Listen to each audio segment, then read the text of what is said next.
E olha, como a gente já anunciou na abertura do nosso programa, hoje a gente vai falar sobre as cirurgias eletivas aqui do estado do Ceará, além de também a atualização de calendário de vacinação, tudo relacionado à saúde do estado. E para falar sobre esse assunto, a gente conversa agora com a secretária de saúde do estado do Ceará, Tânia Mara, que vai trazer um pouquinho mais sobre os detalhes das ações que estão acontecendo na pasta. Secretária, bom dia, seja bem-vinda à FM Dom Bosco.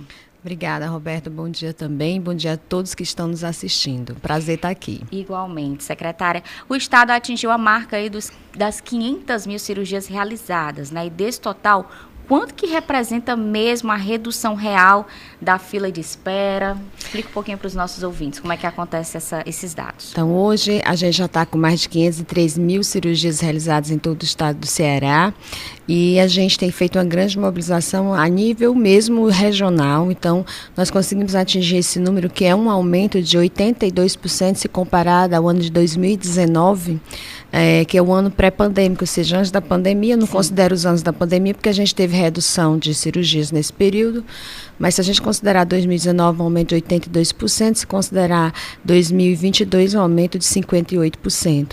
Então a gente conseguiu fazer esse aumento todo mobilizando os hospitais do interior, os prestadores, os hospitais municipais. Há um recurso também financeiro do governo federal para redução de filas cirúrgicas associado a recurso do estado de Ceará, que tem colocado muito dinheiro para que a gente possa operar. Recentemente nós lançamos um edital no Cariri de 28 milhões para fazer cirurgias e todo o estado está operando. Esse final de semana a gente teve mutirão aqui em Fortaleza. Nós estamos com o Hospital de Acaraú, que é financiado pelo governo federal, com incentivo do governo estadual e da prefeitura, que também vem fazendo muitas cirurgias. Então, além da nossa rotina, ainda estamos trabalhando com os esquemas de mutirões. Tivemos um mutirão da saúde da mulher. O Ceará foi o primeiro lugar a nível nacional, com o maior número de cirurgias e procedimentos ofertados à população. É um envolvimento muito grande e é isso que a gente quer, que a gente consiga cada vez mais estimular nossos hospitais, tanto da capital como do interior, a operarem o mais importante, operar o cidadão mais próximo da sua casa. Então, nós temos hospitais operando nas 5 regiões de saúde do Ceará e, com isso, a gente faz com que essa entrada de pacientes, a gente tem entrada de pacientes todo dia, por isso que a gente não fala em zerar a fila. Sim. Todo dia. A cirurgia, Roberto, para você ter ideia, é a cirurgia que mais se opera é catarata. Por quê? Porque a gente vai envelhecendo e todo mundo tem lesão na córnea devido à catarata e geralmente são 2 olhos, então você opera um, depois você tem que operar o outro. Então a cirurgia que a gente mais opera é catarata, todo dia entra pacientes com catarata, assim como vesícula, como hérnia, retirada de útero, que é a esterectomia, que são as cirurgias mais realizadas. Também nós estamos fazendo muita cirurgia ortopédica. O Hospital Universitário, desde o ano passado, passou a fazer as cirurgias ortopédicas de alta complexidade, como a de coluna, que nenhum hospital faz, então o Hospital Universitário está fazendo, e a gente tem com isso reduzido esse tempo de espera, na maioria, por patologia, por definição diagnóstica, por exemplo, por esterectomia, por hérnia, a gente vai sabendo o tempo de redução para cada tipo de cirurgia. O mais importante é que a gente possa alocar rapidamente os pacientes para fazer suas cirurgias, claro, com pré-operatório adequado. E lembrar que nem todo paciente que vai ao posto de saúde, o paciente vai ao posto de saúde, o médico, olha, você tem que ir para um cirurgião para ser avaliado. É nessa avaliação do cirurgião que a gente sabe se o paciente tem necessidade de fazer cirurgia ou não. Porque muitas vezes o paciente está na fila, mas não tem indicação cirúrgica. Ou talvez não é tão urgente. Né? Não é tão urgente, mas é porque aqui eu só falo das cirurgias eletivas, sim, né? Sim. Não estou falando das cirurgias de urgência, que cirurgia de urgência é mais um número de cirurgias. As eletivas é que o paciente pode aguardar. Claro que na fila das eletivas nós temos a classificação de gravidade. Aquele paciente que tem um risco maior, que é mais grave, ele sobe na fila. Sim. Ele entra na fila antes do que seja menos grave, que tenha a mesma patologia, a mesma doença. Então, a gente tem trabalhado monitorando, a gente tem um painel de controle que o próprio governador tem na sala dele, onde a gente acompanha diariamente, ele é atualizado diariamente, o tempo todo, é online, né? Uhum. A atualização de onde estão sendo as cirurgias, quais são as cirurgias mais operadas. Esse monitoramento é muito importante para que a gente possa avaliar a velocidade com que as cirurgias estão sendo realizadas e cobrar dos nossos prestadores. A senhora citou a entrevista, a cirurgia de catarata, né? Quais são as outras que demandam também maiores? As que mais demandam é catarata, a vesícula, a hérnia, esterectomia tá? São as que mais demandam cirurgias. Porque é muito comum um cidadão ter problemas de vesícula, ter problema, a mulher retirada de útero, né? As hérnias. E catarata, em todo o Brasil, é o primeiro lugar. Uhum.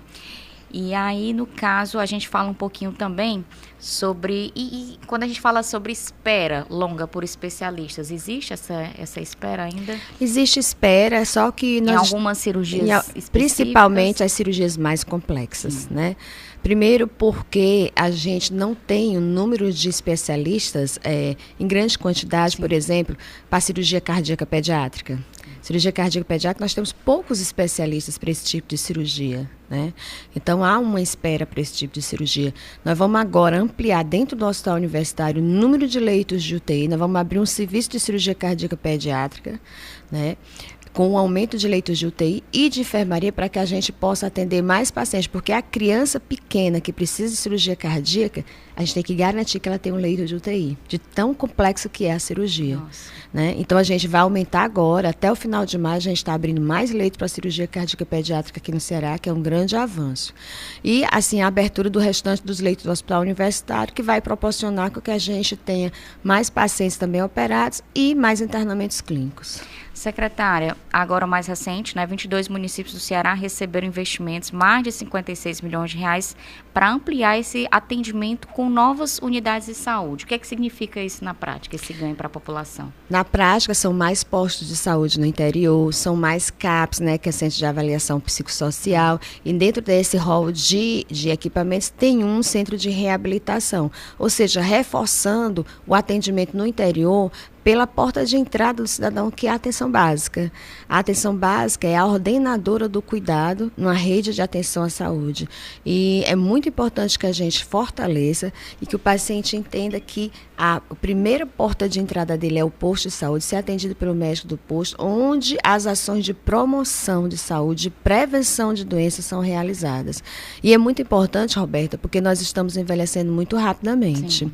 Então, nós vamos ter mais pacientes com hipertensão, mais pacientes com diabetes. Então, esses pacientes, eles têm que ser acompanhados de forma muito adequada, com uma atenção primária muito resolutiva.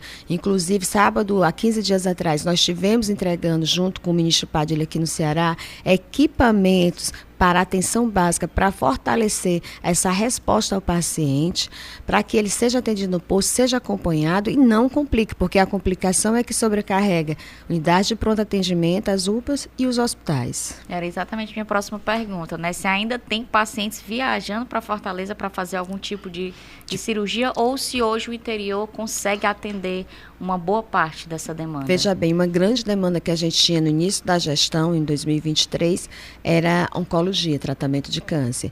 E nós conseguimos abrir, de 2023 para cá, 5 serviços de tratamento de câncer, onde os pacientes são diagnosticados, são operados e fazem quimioterapia. Esses 5 serviços de câncer aonde? Um foi no Hospital Universitário, que a gente inaugurou ano passado.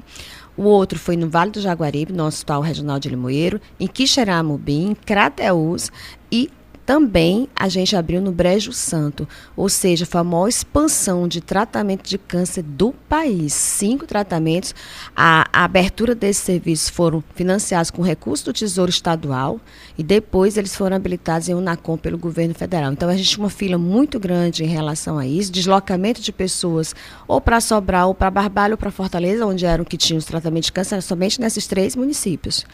E agora não. As regiões, elas já estão colocando seus pacientes para esse centro sem precisar se deslocar. Só o deslocamento acontece apenas para fazer a radioterapia, que é o nosso próximo avanço, que é a construção dos bancas de radioterapia. Pelo menos mais 3 bancas, que são centros onde faz a radioterapia. E um outro avanço importante foi a criação dos 2 serviços de politraumatologia, um no Quixeramobim e outro no Vale do Jaguaribe, semelhante ao que existe no IJF, com os mesmos especialistas. Vascular, traumato, neurocirurgião, cirurgião geral, para que o paciente sofreu um acidente na região do Vale do Jaguaribe não precise se deslocar para o JF. E a gente já tem os números do JF mostrando a redução de deslocamento de pessoas para lá, de outros locais. Secretária, quando a gente fala sobre vacinação agora, né?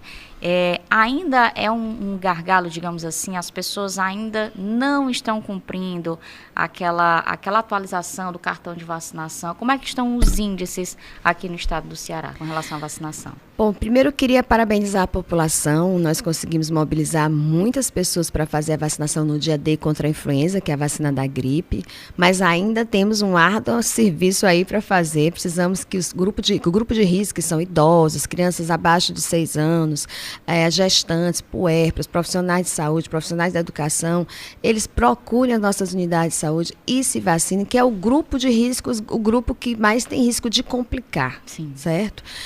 Mas o Ceará hoje ele está no primeiro lugar de vacinação para a gripe a nível nacional. Entretanto, para a Covid, nós, assim como o resto do Brasil, a vacinação para a Covid muito baixa. Quando a gente iniciou a gestão, a vacinação para outras doenças da criança também estávamos abaixo de 90%, a gente já conseguiu recuperar, né?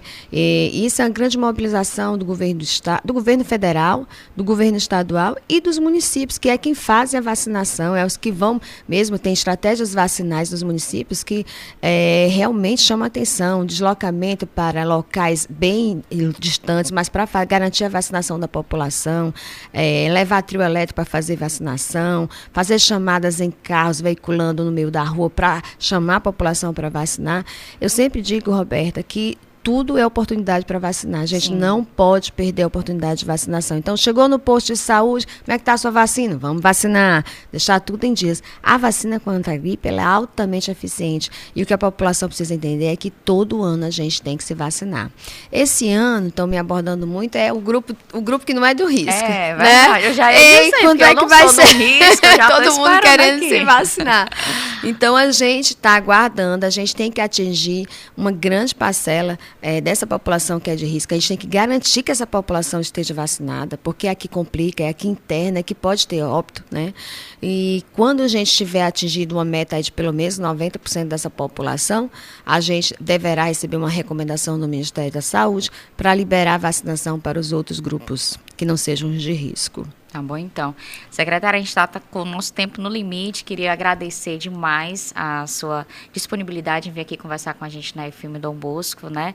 Enaltecer esses números é muito importante para a população, que às vezes a gente escuta um noticiário, mas aí quando vem uma pessoa da área para poder firmar esses números, né? Reforçar essa questão da vacinação, sempre traz uma diferença, não tenha dúvida. Eu que agradeço a oportunidade. É muito bom a gente estar conversando e mostrando para a população que a gente está fazendo. A gente tem trabalhado muito, tem feito muitas entregas e a gente tem visto já, Roberta, a transformação no interior, a gratidão das pessoas por terem conseguido fazer suas cirurgias, seus exames, a demora que não é mais como antes, né? Não existe mais aquela demora para fazer os procedimentos. Então a gente sabe que em algumas especialidades nós vamos ter uma demora que é característica devido à quantidade de profissionais especialistas para esse tipo de doença, por exemplo, como eu falei aqui da cirurgia cardíaca pediátrica, mas estamos todos envolvidos para que a gente possa reduzir o máximo possível esse tempo de espera do cidadão. Ok, então, muito obrigada. Conversamos com a secretária de Saúde do Estado do Ceará, Tânia Mara. Muito obrigada, bom dia, um bom trabalho. Obrigada, Roberta, bom dia a todos vocês. Agora 7h26.